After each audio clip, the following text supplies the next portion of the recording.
Sony has launched 3 new phones today, the Xperia 10, the Xperia 10 Plus and the Xperia 1. Now, other than a couple of cameras on the back, which is the first for Sony, the big deal here, according to Sony, is that these are wide-angle phones. So you're supposed to be able to watch movies in that format. That doesn't necessarily mean that you will be able to watch videos that you take in that format, but it does mean that the phone is very thin, very, very thin. It fits very, very neatly in your hand. Now, one of the things you notice about the Xperia 10 is how thin it is, how narrow it is in your hand, and that's because Sony has gone for this 21:9 format. They say that this is a film-friendly format, that most movies are being filmed in this format. You can see how thin it is here, how narrow it is compared to the Samsung Galaxy S10 Plus on the right-hand side.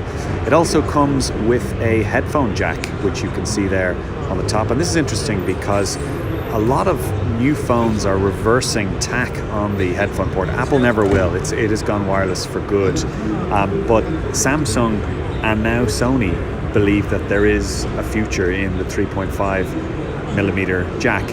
Now, there are 2 cameras on the back. On the S10, one of those cameras is only for depth of field, or what they call bokeh, so you won't get an optical zoom on the S10. You will get that zoom on the S10 Plus, so it has the standard wide-angle lens and also 2 times optical zoom on the slightly bigger model. But this is the phone again in the hand, and it really is very, very narrow. Now, one of the advantages to that is that if you want to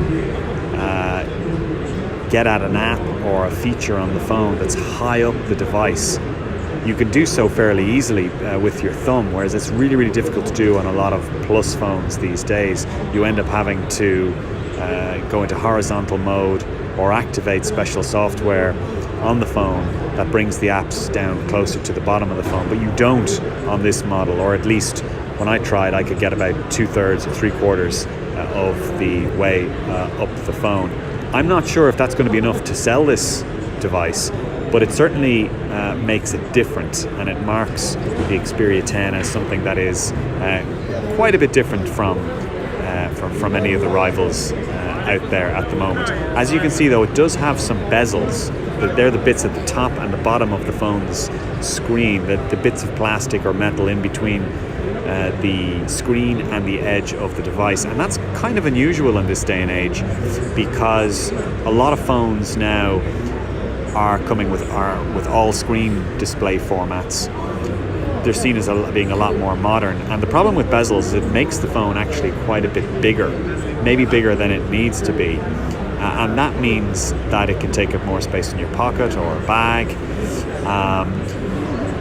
As you can see, Sony has put the fingerprint reader on the side here, alongside the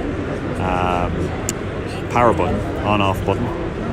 And that is probably a better place to put it than the back of the phone, which Samsung was doing up until the release of the S10 and S10 Plus, which I find quite awkward, and you often have to readjust the way that you hold the phone. The finish on the S10, on the Xperia 10 and the Xperia 10 Plus it's kind of like a combination of metal and plastic. It feels fine. It doesn't feel like a particularly premium phone in the hand, but it feels okay. And this is the 21:9 format that you can see that a lot of movies are being made in.